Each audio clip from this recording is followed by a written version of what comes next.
할렐루야. 오늘은 에스더 7장 1절에서 10절까지 말씀으로 역전시키는 하나님이라는 제목으로 말씀을 나누도록 하겠습니다. 여러분, 지난 시간에 보면 우리는 2m 훨씬 넘는 나무 기둥을 세워두고 모르드게를 그 나무에 매달 목적으로 왕을 만나던 하만을 보았습니다. 그리고 하만은 왕후 에스더의 잔치에 초대를 받게 되죠. 왕후의 잔치에 왕과 함께 초대를 받았으니 하만의 기상은 하늘로 치솟았지 않았겠습니까?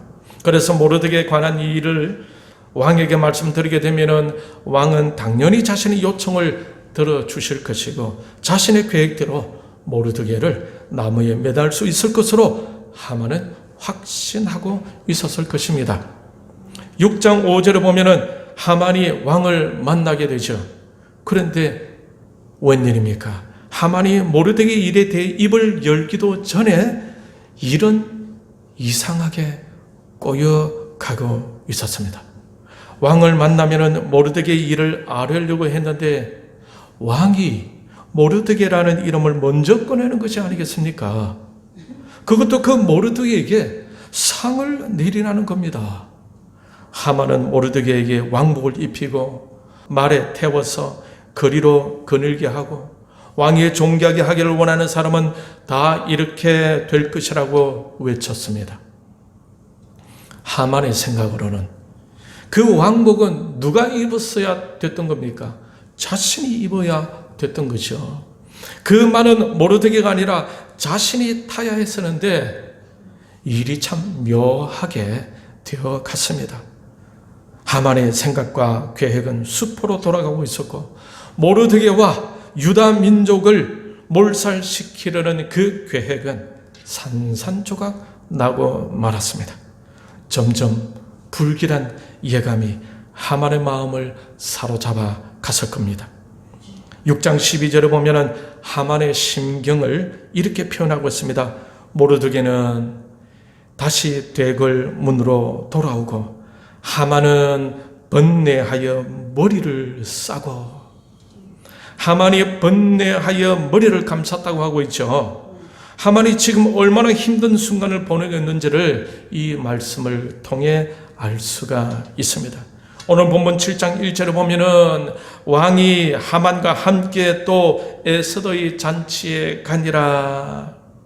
드디어 에스더가 베푼 두 번째 잔치에 왕과 함께 하만이 참석하였습니다. 이때 하만의 심경은 어떠했을 것 같습니까?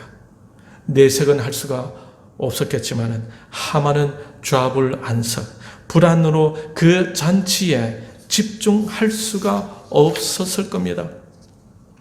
6장 13절에서 아내와 친구들도 그 분위기를 이미 읽고 있었죠. 아내와 친구들이 뭐라고 했습니까? 13절에 6장 13절에 보면은 모르드게가 과연 유다 사람의 후손이면 당신이 그 앞에서 굴욕을 당하기 시작하였으니 능히 그를 이기지 못하고 분명히 그 앞에 엎드려지리이다. 아내와 친구들의 말을 들은 하만의 마음은 불안과 걱정으로 쌓이기 시작했을 겁니다. 잔치 시간 내내 그 잔치에 집중할 수가 없었을 겁니다. 분위기가 최고조로 올라가고 있을 때였어요. 왕은 술을 마시면서 에스더에게 이렇게 말합니다. 본문 2절에 왕후 에스더야, 그대의 소청이 무엇이냐? 곧 허락하겠노라. 그대의 요구가 무엇이냐? 곧 나라의 절반이라 할지라도 시행하겠노라. 여러분, 이 왕의 말을 들어보면은 왕은 왕후가 된 에스더를 끔찍이도 사랑하고 있었음을 알 수가 있겠죠. 왕후를 얼마나 사랑했으면은 나라의 절반이라도 주겠다고 했겠습니까? 아마 그 자리에 다른 신하들도 참석했다면은 왕후에 대한 왕의 사랑에 감탄하지 않을 수가 없었을 겁니다. 그런데 그 말을 듣고 있던 하만의 심경은 어떠했을 것 같아요? 제가 만약 하만이었다면 그 왕의 소리도 전혀 들리지 않았을 것 같습니다. 모르드게가 왕으로부터 상을 받게 되는 것을 본 후에 일이 묘하게 꼬여가고 있다는 것을 느꼈을 것이고, 그리고 아내와 친구들이 말한 것을 생각해 보면서 어지럽게 하는 그 불안한 마음은 흥이 오르는 잔치 시간 내내 감출 수가 없었을 겁니다.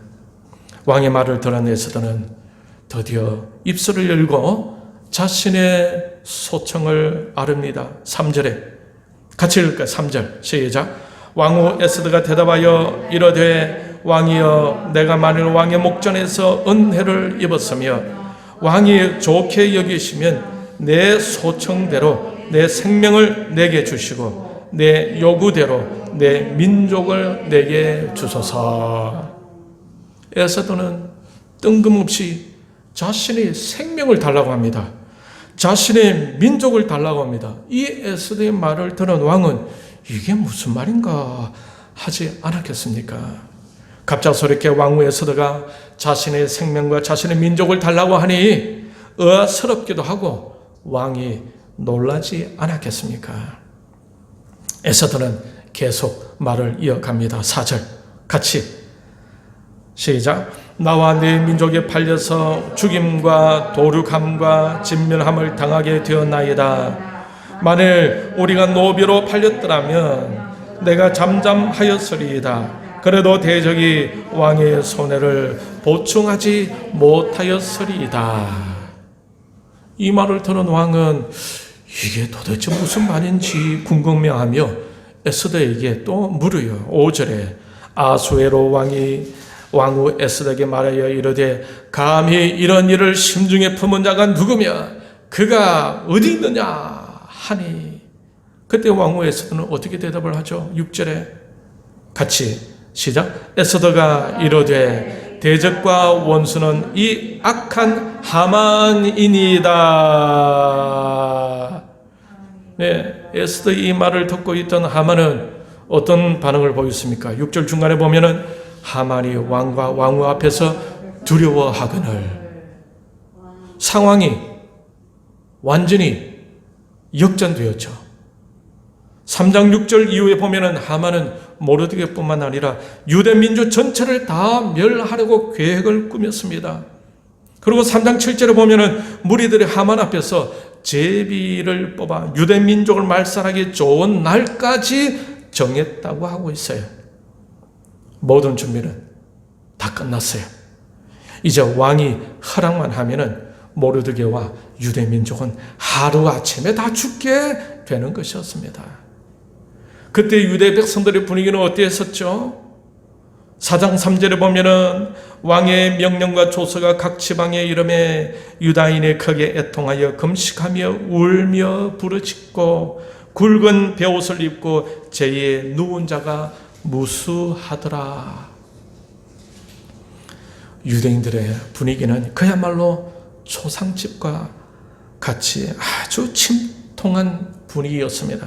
그런데 오늘 본문에서는 그 분위기가 완전히 역전되고 말았죠. 유대인들을 초죽음으로 몰아가던 그 하만이 이제 자신의 죽음을 걱정해야 하는 그런 입장이 되고 말았어요. 완전히 역전되고 말았습니다. 하나님은 하루 만에 유대인의 생사를 완전히 역전시키고 있었던 겁니다. 우리 하나님은 어떤 분이십니까? 우리 하나님은 하나님의 자녀들을 이처럼 세밀히 보호해 주고 계신다는 것을 알 수가 있겠죠. 일상생활 속에서도, 때로는 급한 상황 속에서도, 오늘 유다 민족의 위기적인 상황 속에서도 지켜주시고 보호해 주시고 이끌어 주시는 하나님을 볼 수가 있습니다. 본문에서 모르드게와 유대 민족의 인생 역전을 경계해 주신 그 하나님은 바로 저와 여러분의 하나님이십니다. 할렐루야.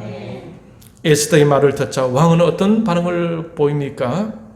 7절에 보면은 왕이 노하여 일어나서 잔치 자리에 돌아오니 하만이 에스더가 앉은 글상 위에 엎드렸거늘 왕이 이르되 저가 궁중 내 앞에서 왕후를 강간까지 하고자 하는가 하니, 이 말이 왕의 입에서 나오며 무리가 하만의 얼굴을 싸더라. 하만이 에스더가 앉아있는 글상 그쪽에다가 몸을 굽히며 살려달라고 애를 복걸하고 있었던 거예요. 이때 왕이 뭐라고 합니까? 아니 궁중 내 앞에서 왕후를 강간까지 하고자 하는가? 라고 하니까 옆에 있던 신하들이 하만의 얼굴에 도자기를 쏴버렸어요. 얼굴을 싼다는 말은 죄인으로 인정한다는 표시입니다.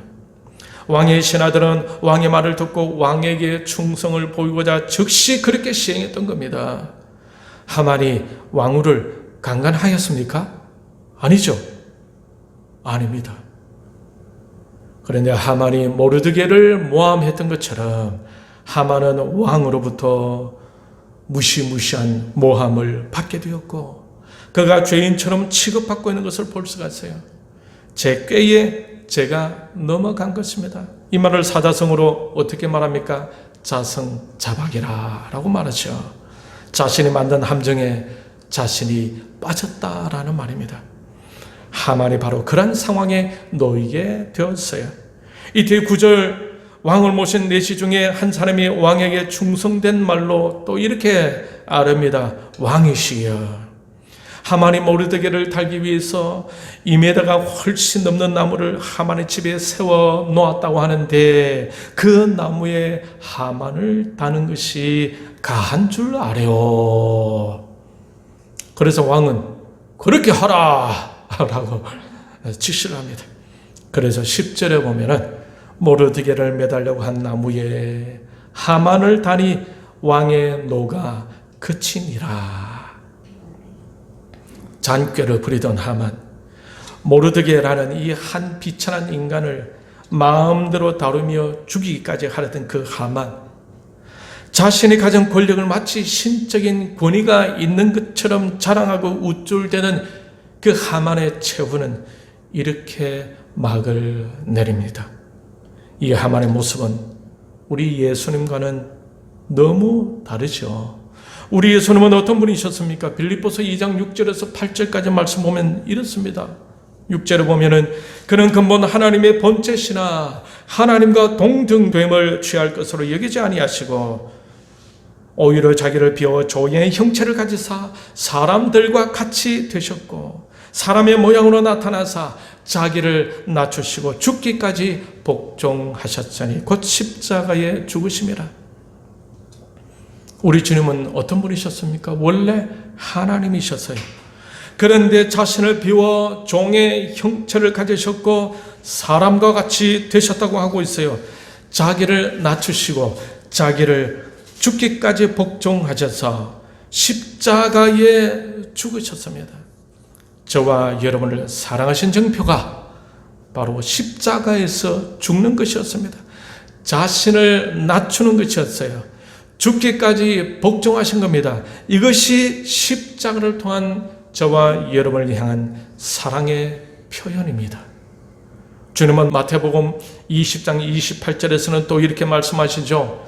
인자가 온 것은 섬김을 받으려 함이 아니라 도리어 섬기려 하고 자기 목숨을 많은 사람의 대속물로 주려 함이니라.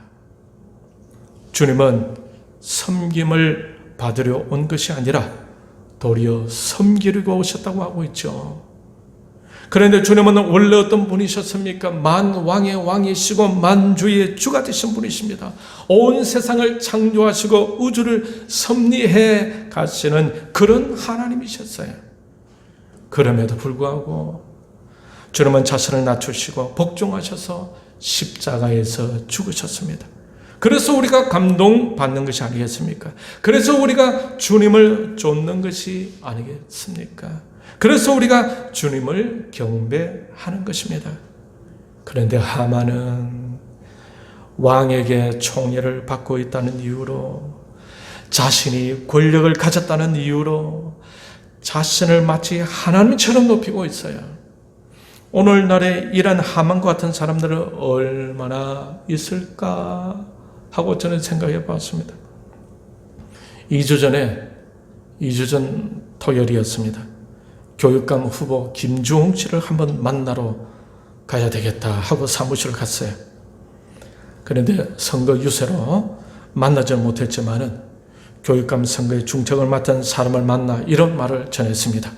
이 대한민국의 교육을 비롯해서 많은 분야가 국민들이 우려하는 모습으로 처해진 것은 서울대학교, 연세대학교, 고려대학교를 비롯한 유산대학을 나온 많은 사람들이 나라와 국민에 대한 직무유기로 인한 것으로 보인다고 제가 말했어요. 그래서 먼저 김종우 씨에게 대신 전해라고, 먼저 미안한 마음을 좀 가져라고 제가 부탁을 했습니다. 혹시 교육감 이 자리가 자신의 마지막 영달을 위한 시도는 아닌지 궁금하다고 제가 말을 했어요. 정말 교육감이 된다면 자신을 낮추고 울산 시민과 학생들을 섬기는 마음으로 해야 한다고 유권자의 한 사람으로서 몇 마디 말을 남기고 지지하면서 왔습니다. 오늘날 사람들은 조금은 잘 되면 자기를 높이기를 잘합니다. 시의원이나 구의원, 시장, 군수, 국회의원에 당선되면은 자신이 잘나서 된 것으로 여기고, 선거 전에는 유권자들의 굽신거리기를 그렇게 잘 하다가도 당선이 되면은 자기가 대단해서 된 것처럼 교만해지고 우쭐대며 시민과 국민을 우습게 보고 갑이 되는 경우가 지금까지 보던 모습이었습니다. 그러니까 나라가 이 모양이 된 것이 아니겠습니까? 교회 목회자들도 비난을 피할 수는 없겠죠. 성도들이 50명, 80명만 넘어도 자신이 아주 대단한 사람으로 여기는 목사들도 있다라는 사실입니다. 어떤 경우는 그 포스가 얼마나 대단한지 독재자 같은 그런 느낌도 느낄 수 있어요. 굉장해 보여요. 대단해 보입니다. 그런데 그런 모습 여러분 참 웃기지 않습니까? 이런 모습이 바로 주님이 토해내고 싶은 모습이 아니겠습니까? 수천 명, 수만 명의 교회 목사라 하더라도 겸손한 모습을 가진 것을 볼 때에 얼마나 감사한지 몰라요. 이 모습이 주님이 원하시는 모습이 아니겠습니까? 하나님이셨지만 자신을 낮추시던 주님을 진짜 닮고자 하는 모습이 얼마나 아름답습니까? 그런데 하만은 자신에게 주어진 권력이 마치 신적 권위가 있는 듯이 하다가 오버하고 말았습니다. 그러다가 한도를 넘겼어요. 그러면서 결국 자신도 망하고 가정도 망하고 자신의 가문도 망하지 않았겠습니까? 우리는 이 하만을 통해서 얻을 수 있는 교훈은 무엇이겠습니까? 겸손해야 한다는 것입니다. 하나님의 자녀들을 마치 자신이 마음대로 할 수 있는 것처럼 생각했던 사람이 바로 하만이었어요. 다른 영혼들의 인생을, 다른 영혼들의 그 생명을 마음대로 다룰 수 있다고 생각했던 겁니다. 죽일 수도 있고 살릴 수도 있을 줄로 알았던 거예요. 그러다가 필요 없으면 버리고 나무에 달아버리고 내팽개쳐 버리고자 했던 사람이 하만이었던 겁니다. 여러분, 하만에게 무엇이 필요했을 것 같습니까? 겸손이 필요했던 것입니다. 재력도 있었겠죠. 권력도 있었겠죠. 그런데 겸손하지 않으면서 그는 폭망해 갔던 것입니다. 한 영혼과 민족의 그 영혼들을 자신이 마음대로 할 수 있다고 생각했던 그 교만의 극치로 자신이 세운 나무에 자신이 달리게 되었던 겁니다. 주님은 겸손과 섬김으로 다른 영혼을 위해서 자신을 십자가에 달리게 하시는데, 하만은 자신의 욕심과 교만의 대가로 본의 아니게 자신이 그 나무에 달리게 되었던 겁니다. 그래서 전혀 예상치 못한 결과가 자기에게로 돌아가게 되었던 거죠. 겸손히 하나님 앞에서 자신을 돌아보는 과정이 참으로 중요한 것 같습니다. 겸손히 모르드게를 볼 수 있었다면 하만에게 복된 일이지 않았겠습니까? 하만이 모르드게와 유다 민족을 불쌍히 여기고 긍휼히 여겨 주었더라면 유다 백성들을 보호해 주셨던 그 하나님께서 하만에게 복을 내리지 않았겠습니까? 어쩌면 하만은 하나님으로부터 받을 은혜와 복의 기회를 놓쳐버린 거예요. 저와 여러분은 이런 전철을 밟아서는 안 될 것입니다. 하나님께서 옆에 붙여주신 영혼들을 사랑하고 아껴주고 섬겨줄 수가 있어야 하겠죠. 우리가 이렇게 함께 하고 있다는 것은 서로 섬길 수 있는 기회인 것입니다. 서로를 위해 기도하고 섬겨주면서 주님의 사랑을 실천할 수 있기를 바랍니다. 하만과 그 무리들은 제비까지 뽑으며 유대 민족을 말살시키기 위해서 좋은 날까지 정해놓고 있었죠. 하지만 하나님은 그 모든 것을 역전시켰습니다. 자칫 잘못했으면 모르드게와 유대인이 다 몰살될 수 있었겠지만은 하나님은 하나님 백성들을 지켜주셨어요. 왜일까요? 하나님은 자기의 백성들을 끝까지 사랑하고 보호하고 지켜주시기 때문에 그렇습니다. 실수하지 않으시는 하나님께서 저와 여러분과도 함께해 주실 줄 믿습니다. 이 하나님을 확신을 믿고 어떠한 고난이 와도 어떠한 어려운 일이 와도 이 하나님을 의지하고 주님 부르실 그날까지 믿음으로 묵묵히 전진해가는 저와 여러분이 될 수 있기를 바랍니다. 아멘. 형편이 아무리 어려워도 역전시켜 주시는 하나님을 굳게 믿고 인내하며 기도하면서 현재 내가 할 수 있는 것을 찾아 최선을 다하고 준비해 가는 저와 여러분들이 다 되시기를 바랍니다. 아멘. 그래야 연단을 잘 받아 정금같이 나와서 다른 영혼들과 사회와 나라 그리고 교회와 하나님의 나라를 잘 섬기며 기둥처럼 귀하게 쓰임받는 저와 여러분들이 다 되시기를 주님의 이름으로 축원합니다. 이 시간 우리 같이